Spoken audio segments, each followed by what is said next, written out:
check this out. Okay.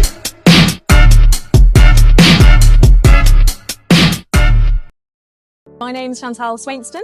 I do fintech PR consultancy, and I also run a platform called The Herd, which is designed to get more women in fintech and financial services into public speaking. It is a public index of women who work in fintech and financial services who want to do more public speaking. We have a short list of their bio, their key talking points, and their availability, and journalists, content producers, events organisers can go on there and find brilliant women to use in their content. Best thing I've seen this since I got here was I was really impressed with I think it's Cecile, the Tinder swindler stage, which was amazing. I think I didn't really fully appreciate how complicated that was emotionally for somebody to go through. I watched the Netflix documentary, and I just think what she's done as a result of the experience is so positive and powerful. I was really impressed. I thought that was a great panel. I think as a PR person, it would be remiss not to mention some of the really sad news that we've seen in the industry in terms of media publications. Obviously, TechCrunch has just lost its European team. Business Insider has announced its layoffs, and I think it's going to get even more difficult for the PR industry to be able to be pitching editorial. I think it's all of our responsibility to make sure that those news publications are able to thrive.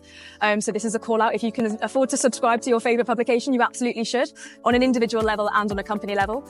But I do think that's going to get more difficult. It's going to mean that there's a higher bar for what makes it into the newspapers, and I think that's probably going to be one of the more imminent comms challenges that we're going to have in fintech at the moment.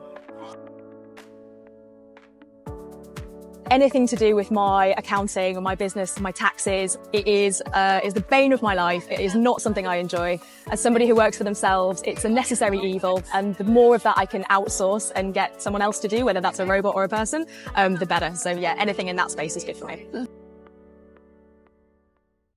One of the things I'm really enjoying is I think companies are doing a much better job of profiling the individuals within their workforces. I think this has been something that's been going on for a while, but we've had a lot of kind of the business voice, and I think now we're increasingly seeing more of the people that work within big communities. So people raising their own kind of personal brand, I think, is really valuable for where they work, but also them as an individual. And you get to learn a little bit more about their personal experiences and what's led them to be doing the job that they're doing. So I always think that's a really cool way of kind of talking about the work that you're doing on a personal level rather than just on a business level.